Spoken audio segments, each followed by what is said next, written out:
이 시간 역대하 6장 12절부터 25절까지의 말씀을 가지고 성전으로서의 소명이라는 제목으로 하나님 말씀 나누도록 하겠습니다. 여러분, 저희 아이들은 큰 차를 되게 좋아합니다. 제가 전에 모종의 이유로 제 차를 몰다가 이전 교회에서 차가 좀 사고가 난 적이 있어서 이제 차를 맡겨서 수리해야 할 일이 있었습니다. 그래서 목사님께 말씀을 드려서 어쨌든 이제 새벽을 나오고 해야 하니까 이제 대중교통으로 나올 수 없는 시간이라서 그 한 이틀 정도만 교회 차를 사용해도 되는지 여쭤보고, 그래서 그때 당시에는 아이들이 이제 어린이집에 다니고 있었던 시기였기 때문에 아이들 어린이집에 데려다주고 그리고 데리러 가고 한 적이 있었습니다. 근데 유독 스타렉스로 저희 아이들 픽업을 가니까요, 저희 아이들이 너무 좋아했습니다. 막 우리 차 이렇게 크다고 막 다른 사람들에게 자랑하고, 이제 어린이집에 내려줄 때에도 야, 차 멋진데 이러면서 들어갔습니다. 그래서 다시 차가 수리가 되고 차를 바꿔서 이렇게 갖고 오니까 이제 저희 아이들이 실망하는 겁니다. 그러면서 저한테 그런 얘기를 하는 거죠. 아빠, 차를 바꾸면 안 되냐라고 하는 그런 이야기였습니다. 저는 그 차보다 지금 우리 차가 더 너희들에게 편하고 좋아라고 아무리 설명을 해도 저희 아이들은 인정하지 않습니다. 아니, 큰 차가 더 비싸고 좋지, 이 조그만 차보다 당연히 큰 차가 좋은 거 아니냐고 말을 하는데 제가 할 말이 없더라고요. 그만큼 저희 아이들은 큰 차를 좋아합니다. 여러분, 사실 자동차 이야기를 드렸지만 사실 우리는 내가 사용하는 용도와 목적에 맞게 자동차를 사용합니다. 내가 출퇴근 거리가 어느 정도 있고 좀 연비도, 그리고 고속도로를 매일 타서 조금 혜택을 보고 뭐 주차도 매일 해야 돼서 공영 주차장에서 혜택을 보고 싶으면 보통 경차를 구입을 하시죠. 그리고 많은 사람들을 태우거나 아니면 뭐 세금의 절세 혜택을 받고 싶으면 11인승 이상의 좀 큰 차를 사는 경우도 있습니다. 아니면 나는 좀 편한 운전을 하고 싶다라고 하면 우리가 흔히 말하는 세단, 좀 괜찮은 세단을 사서 모신다던가, 아니면 버스를 사는 경우, 그리고 큰 트럭을 사는 경우, 다 각자의 자동차의 목적에 맞게 자동차를 사서 운용을 합니다. 근데 여러분, 여기서 우리가 기억해야 할 것이 있습니다. 뭐냐면요, 이렇게 우리가 자동차를 몰아서 운전을 할 때 이 자동차에 공통된 중요한 그의 기능적인 목적이 있다는 겁니다. 여러분, 자동차에 있어서 가장 중요한 공통된 목적이 무엇일까요? 운전을 해서 내가 원하는 데까지 가는 겁니다. 그러니 자동차가 엔진이 망가지면 그 기능을 다할 수 없죠. 잠시 잠깐 와이퍼가 안 됩니다.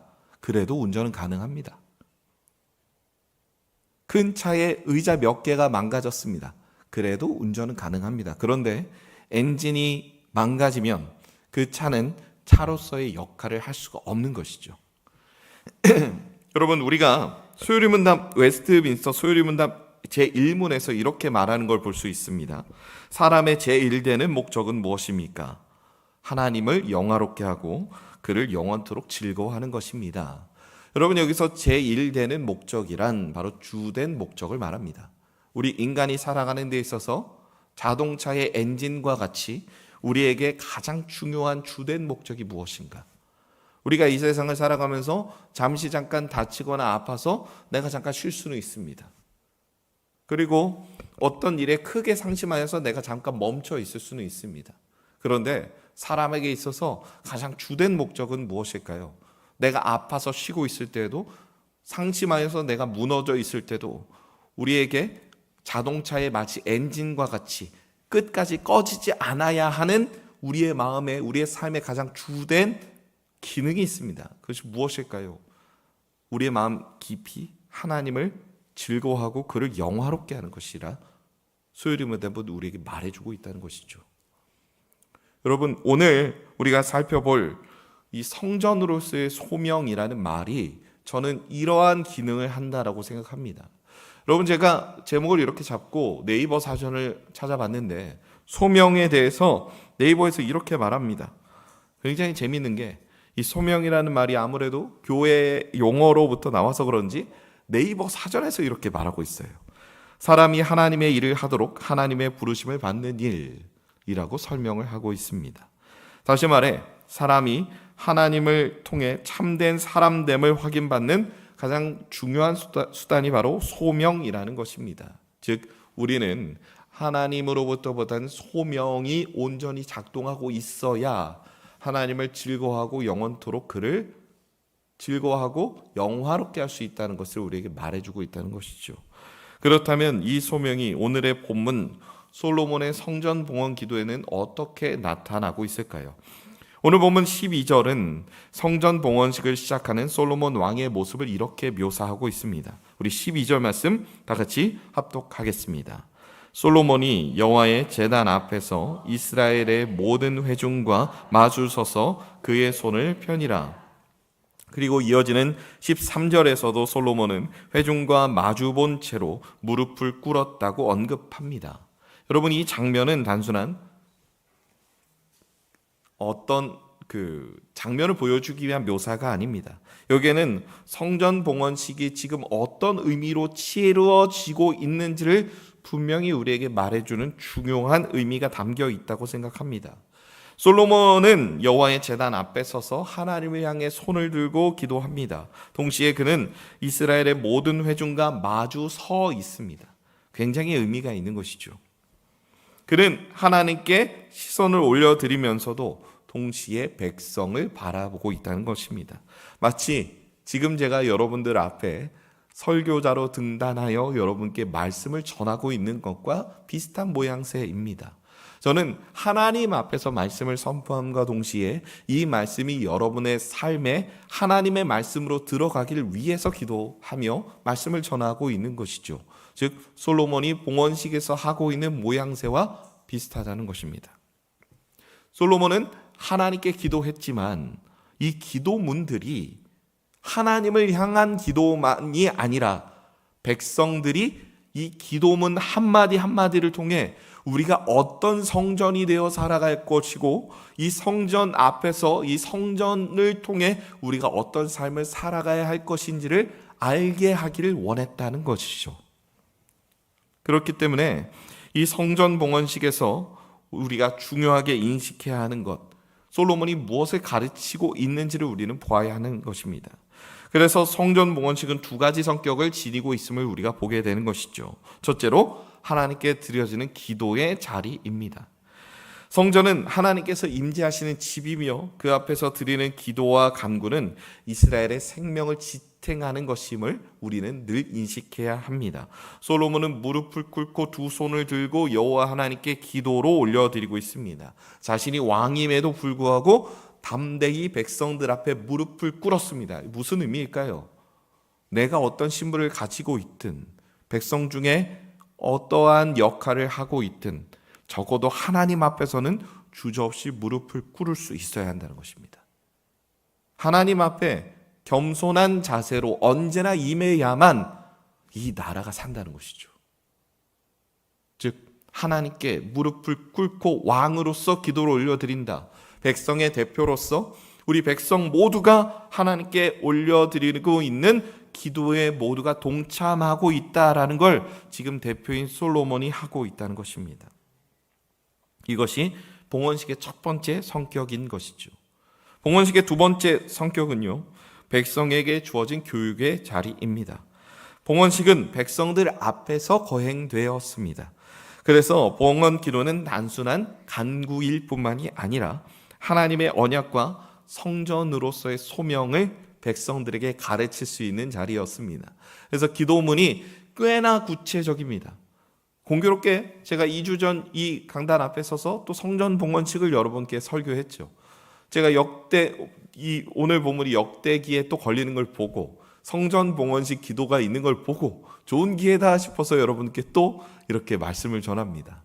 역대기에서는 과연 성전 봉헌식을 어떻게 묘사하고 전하고 있는가? 거기에서의 의미와 지금 이 역대기에서 우리가 살펴볼 주된 내용의 의미가 무엇인가? 저는 그 큰 차이가 여기 있다고 봅니다. 백성들에게 교훈하고 교육하여 정말 이 솔로몬이 드리는 기도의 한마디 한마디가 사실 하나님 아버지의 마음을 백성들에게 전하고 있음을 백성들로 하여금 깨닫게 해주는 기능과 역할을 수행하고 있는 것이죠. 여러분, 이것이 중요한 이유가 무엇일까요? 성전 봉헌식이 단순한 건물 준공식이 아니라는 것이죠. 하나님 앞에 무릎을 꿇고 백성 앞에 서서 손을 들고 성전의 본질을 선포하고 가르치는 시간이었습니다. 성전은 그때 당시 꽤나 화려하고 멋진 외관을 가지고 있었습니다. 그러면 사람들이 생각하기를 우리가 멋진 성전을 가졌고 하나님을 잘 섬기니 이제부터 우리의 삶은 만사 형통할 것이다가 아니라 솔로몬은 분명히 말하고 싶었던 겁니다. 성전이 중요한 게 아니라 성전을 통한 우리의 삶이 중요하다라는 사실을 말하고 싶었던 것이죠. 성전 자체가 중요한 게 아니라 성전 안에 계신 하나님이 중요하고 그 성전과 우리를 이어주고 있는 언약이 중요하고 성전을 대하며 살아가는 우리의 삶이 중요하다라는 사실을 백성들에게 가르쳐주고 싶어 했다는 것입니다. 여러분, 거룩하신 하나님과 죄인인 인간은 결코 함께 할 수 없습니다. 죄로 인해 망가진 인간이 스스로 하나님께 가까이 간다는 것은 죽음을 자초하는 일이나 다름없었기 때문입니다. 그래서 성막을 보거나 성전을 보면 하나님의 언약궤를 모셔둔 지성소는 여러 겹으로 백성들이 감히 다가갈 수 없도록 겹겹이 쌓여 있는 것을 보게 됩니다. 그게 바로 거룩의 차등성이죠. 하나님의 일을 맡은 레위인들은, 제사장들은 보다 더 하나님의 임재 가운데 나아갈 수 있지만 죄악이 가득한 일반 사람들은 결코 하나님의 임재 가운데 함부로 나아갈 수 없음을 말해주고 있는 것입니다. 그렇지만 아이러니하게 성전은 백성들 안에, 백성들이 사는 곳 안에 거하고 있습니다. 바깥에 있는 것이 아니라 백성들 가운데 있는 것입니다. 그러면 여기서 우리가 중요한 게 있습니다. 어떻게 그 하나님이 백성들 안에 거하시며 감히 죄인으로서 하나님께 나아갈 수 없는 이스라엘 백성들이 그 하나님과 함께 거하고 있을 수 있는가? 여기서 중요한 건 솔로몬이 언약을 붙들었다는 것이죠. 본문 15절에서 17절을 우리가 보면 여기서 반복되어 등장하는 표현이 있습니다. 어떤 표현입니까? 주께서 주의 종 내 아버지 다윗에게 하신 말씀을 지키시되 주께서 말씀하신 대로 다 행하셨사오니 주께서 또 말씀하시기를 이라는 표현이 반복되어 드러나고 있습니다. 무엇을 말하고 싶은 것일까요? 바로 주께서 말씀하신 대로 내가 기도합니다 입니다. 주께서 말씀하신 대로. 여러분, 솔로몬은 성전 봉헌식에서 단순한 개인의 소망을 지금 말하고 있는 것이 아니죠. 하나님께서 이미 아버지 다윗에게 말씀하여 주신 그 언약의 말씀을 붙들어 내가 성전을 지었고 그 말씀을 근거하여 내가 하나님께 나아가고 있습니다를 지금 솔로몬은 말하고 싶어 했다는 것입니다. 하나님께서 하신 말씀을 반드시 지키시는 분이라는 것을 솔로몬은 알고 있었습니다. 그래서 하나님이 내 아버지 다윗 왕에게 말씀하셨고 약속하셨다면 하나님, 나도 이 기도문을 하나님께 올려드리며 내가 이것을 근거하여서 지금 하나님을 붙들고 있습니다. 하나님 반드시 이 기도 들어주셔야 합니다. 하나님은 언약하신 바를 이루시는 하나님이기 때문입니다. 라는 이야기를 하고 있는 겁니다. 자, 그러면 다시 우리가 원점으로 돌아와서 생각해 볼 필요가 있겠죠. 죄악이 가득한 인간 가운데 감히 죄악이 가득한 인간이 성전 근처에서 성전을 통해 자신의 거룩함을 유지할 수 있는 가장 중요한 비결은 무엇입니까? 그 근거가 인간에게 있지 않고 언약을 주신 하나님께 있다는 겁니다. 하나님이 그렇게 하겠다라고 약속하셨기 때문에 이 모든 일이 가능케 되었음을 우리는 이 말씀들을 통해 확인할 수 있다는 것이죠. 즉, 성전이 성전으로서 기능할 수 있는 가장 중요한 근거는 하나님의 언약이라는 것입니다. 언약이 없다면 여러분, 성전은 그냥 돌덩이에 불과하다는 것입니다. 언약이 없다면 성전의 화려함도 아무런 의미가 없습니다.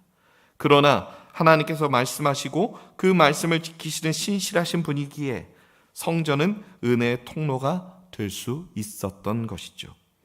구약시대 성전은 예루살렘의 건물로 한정되어 있었습니다. 그러나 신약에 와서는 건물이 아닌 우리 자신이 하나님의 성전이 되었습니다. 사도 바울은 이렇게 고백하죠. 바로 고린도전서 3장 16절 말씀입니다. 너희는 너희가 하나님의 성전인 것과 하나님의 성령이 너희 안에 거하시는 것을 알지 못하느냐. 여러분, 굉장히 놀라운 선언이죠. 이스라엘 백성들에게 있어서 성전은 하나님의 임재가 임하는 곳, 이 성전을 통해 그들은 하나님과 소통할 수 있다고 믿었고 이 성전을 통해 나의 죄악을 씻어낼 수 있다고 믿었습니다. 즉 성전은 내가 하나님의 백성으로 온전히 설 수 있도록 기능을 하는 가장 중요한 곳이었습니다. 거룩하신 하나님의 영이 연약하고 죄악이 가득한 인간의 몸 가운데 거하신다는 것, 여러분, 이건 절대로 합당하지 않은 일입니다. 솔로몬이 성전을 봉헌하며 이렇게 말하죠. 하늘과 하늘들의 하늘이라도 주를 용납하지 못하겠거든 내가 건축한 이 성전이오리이까. 여러분, 이것이 무슨 뜻입니까? 내가 아무리 성전을 화려하고 멋있게 지어도 감히 어떻게 이곳에 하나님을 모실 수 있겠습니까? 하늘보다도 더 높으신 하나님의 영광이 감히 인간이 지은 아주 멋있어 보이는 이 건물이라도 감히 담아낼 수 없습니다를 고백하고 있는 것입니다. 어거스틴은 자신의 저서 고백록에서 이렇게 말을 합니다. 이 무너져가는 흙집 같은 내 영혼이 무엇이기에 주께서 내 안에 거하시기를 기뻐하나이까. 여러분, 이것은 무슨 말입니까? 우리가 성전으로서 당연하다고 여겼던 성령 하나님이 내 안에 거하시는 그 임재가 사실은 하나도 당연하지 않다는 것을 말하고 있는 것입니다. 솔로몬은 하나님의 그 언약궤를 모시기 위한 성전을 무려 7년 동안 지었습니다. 하나님이 주신 그 설계도대로 내가 쓸 수 있는 최고의 재료로 최선을 다하여 하나님을 모시기 위해서 성전을 지어놓고 지금 그렇게 고백하고 있는 겁니다. 하나님, 감히 내가 하나님을 모실 수 없겠습니다. 이 성전을 아무리 멋지게 지어봐야 하늘보다 더 높으신 하나님을 모실 수 없겠습니다. 감히 이곳에 하나님이 임하신다는 건 상상할 수 없습니다. 그런데 그 성전보다도 더 못한 무너져가는 흙집 같은 우리 안에 성령 하나님이 임하고 계신다는 겁니다. 여러분, 제가 앞서도 말씀드렸지만 감히 그 성전에 하나님의 임재가 임했고 죄악이 가득한 사람들 가운데 성전이 있을 수 있는 가장 중요한 근거가 무엇이라 말씀드렸습니까? 바로 언약인 것이죠. 언약이 있기 때문에 죄인들 가운데 하나님의 임재가 가능했다는 것입니다. 즉, 우리는 언약 때문에 성전된 우리 안에, 이 무너져가는 흙집 같은 우리 안에 하나님의 임재, 그 성령이 우리 안에 거함을 보게 된다는 것입니다.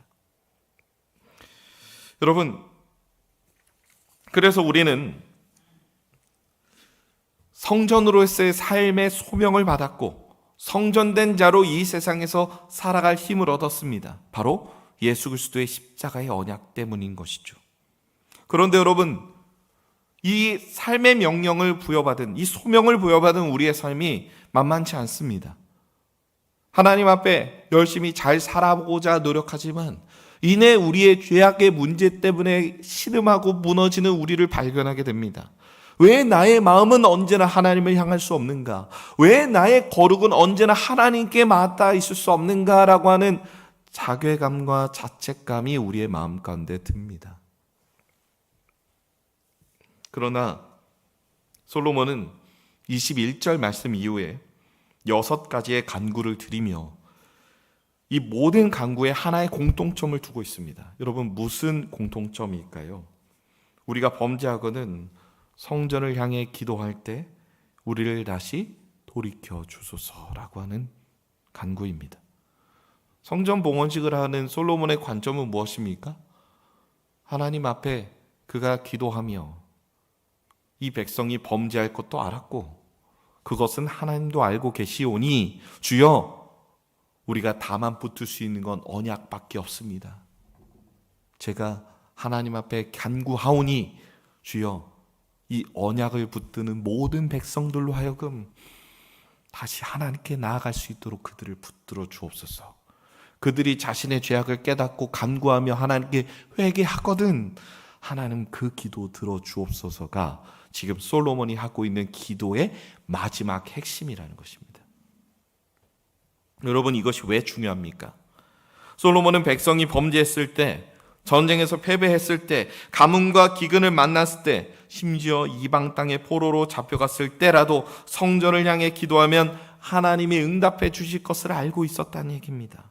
여기에는 공통점이 있습니다. 이 모든 상황은 하나님과의 언약을 인간 스스로 깨뜨려 버리는 것입니다. 죄 지을 때 하나님이 언약을 주셨는데 그 모든 죄악을 하나님 앞에 그럼에도 불구하고 짓는 사람들을 하나님 용납해 달라는 기도인 것이죠. 그러나 솔로몬은 하나님이 여전히 언약에 신실하셔서 그럼에도 불구하고 그 언약을 깨뜨린 사람들을 벌하지 않으시고 그들의 회개에 응답하실 것을 믿음으로 기도한 것입니다. 온전한 성전의 능력을 누리지 못하면 우리는 죄의 수치심 때문에 하나님께 나아가지 못하기 때문인 것이죠. 왜냐하면 그 수치심은 결국 하나님과의 동행을 포기하게 만들고 하나님이 주신 꿈과 비전을 포기하게 만들기 때문입니다. 존 파이퍼라는 분이 있습니다. 미국의 한 목사님인데요. 그분은 이런 말씀을 하셨습니다. 사탄은 우리가 저지른 죄에 대해 죄책감을 이용해 꿈과 비전을 포기하게 만들고 대신 안락함과 안주하는 삶을 추구하게 만듭니다. 맞습니다. 죄의 수치심은 결국 소명을 포기하게 만듭니다. 성전으로서의 부르심을 잊어버리게 만든다는 것이죠. 그래서 어떤 사람은 직장에서 불이한 상황을 대할 때 내가 들은 하나님의 말씀을 생각하며 그 불의에 대항하고 싶다가도 그런 생각을 하는 것이죠. 내가 뭐라고 나서겠어? 과거의 잘못 때문에 교회의 어떤 섬김의 부르심을 받을 때에도 내가 무슨 교회를 섬기고 내가 무슨 봉사를 하겠어라고 주저하기도 합니다. 혹은 내 주제에 무슨 전도야 라고 스스로를 깎아내리기에 마련인 것이죠. 바로 이럴 때 죄의 수치심은 우리 안에서 너는 성전으로서의 자격이 없다고 우리를 참수하고 속이기 마련인 것입니다. 그러나 하나님은 애초에 우리가 완벽하기 때문에 성전으로 부르셔서 성전된 삶을 살라고 명하신 것이 아니라는 것입니다. 오히려 우리가 죄인이기 때문에 우리가 가장 연약한 그때 우리를 부르셔서 우리로 하여금 그 언약을 붙들며 다시 회개할 수 있는 길을 주시며 성전으로서 살아가는 삶이 무엇인지를 우리로 하여금 분명히 깨닫게 하신다는 겁니다. 바로 무너져가는 흙집 같은 존재인 우리가 무너져가는 흙집 같은 그 존재 안에 성령 하나님이 거하고 계심을 인지하고 인식함으로 말미암아 무너져가는 다른 흙집들을 향해 하나님이 여전히 당신을 향해 위대한 꿈과 계획을 가지고 계신다는 이 말을 전하도록 우리를 보내셨다는 것입니다. 그것이 바로 성전된 우리가 이 세상을 살아갈 가장 중요한 이유라는 것입니다. 그러므로 성전된 우리가 해야 할 일은 너무나도 명확합니다. 여러분, 우리는 죄 없는 자처럼 살아가서는 안 됩니다.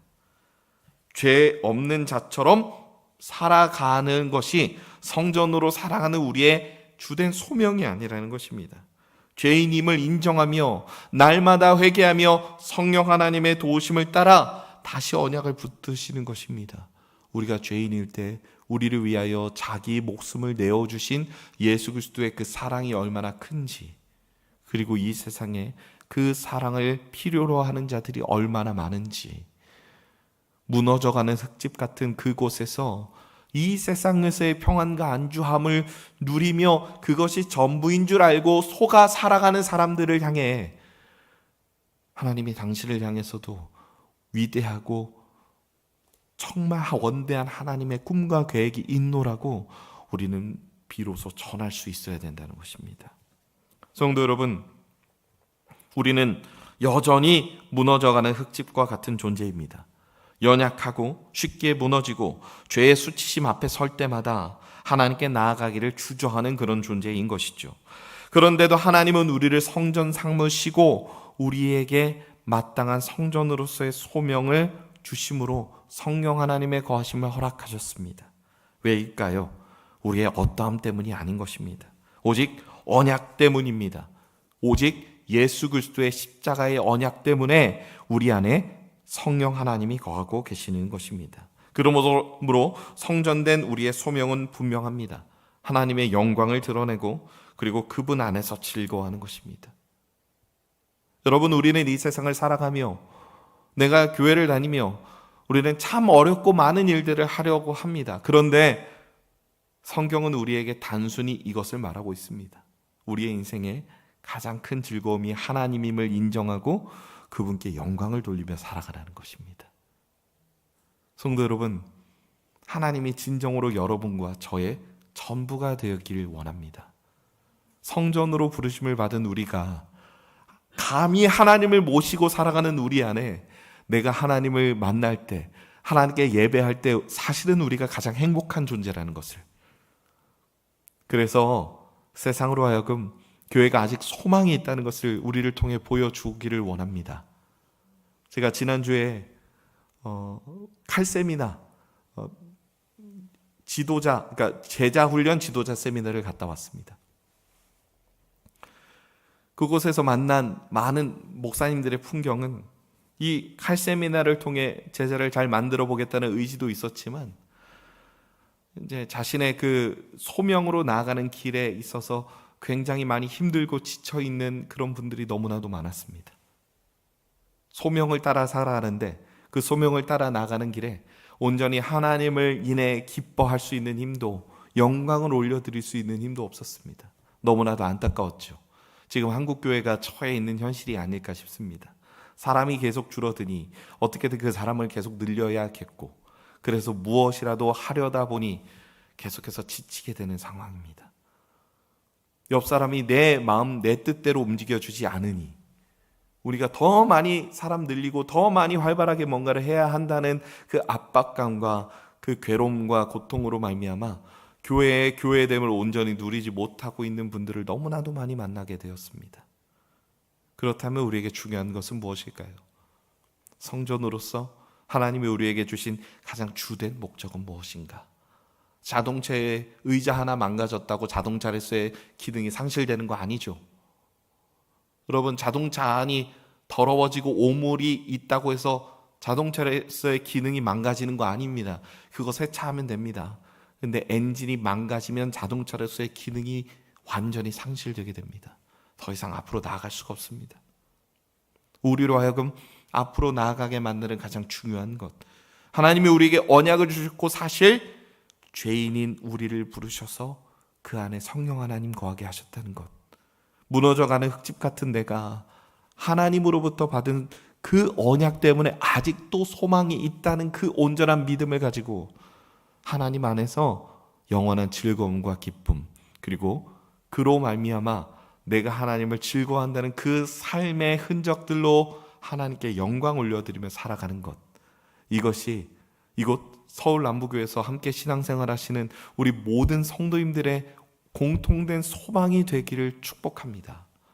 그래서 여러분들이 만나서 교제하실 때마다 지금 내 옆에 있는 지체가 어떻게 하나님께 영광 올려드리고 있는지, 어떻게 하나님을 즐거워하고 기뻐하고 있는지, 혹 즐거워하고 기뻐하지 못한다면 그 즐거움과 기쁨을 가로막는 것이 무엇인지 함께 이야기를 들어주시고 기도할 수 있는 넉넉한 마음으로 인해 우리 서울남부교회가 이 성전된 모두가, 무너져가는 흙집 같은 우리 모두가, 그럼에도 불구하고 우리 안에 계시는 성령 하나님의 임재하심으로 말미암아 가장 빛나고 아름다운 성전으로서 하나님께 기억되어 나아가는 저와 여러분의 온전한 소명으로서의 삶이, 성전으로서의 소명이 잘 이루어지고 지켜지는 아름다운 교회로서의 그 축복된 삶을 향해 나아가는 우리의 모든 모습이 되시길 주님의 이름으로 축복합니다. 이 시간 우리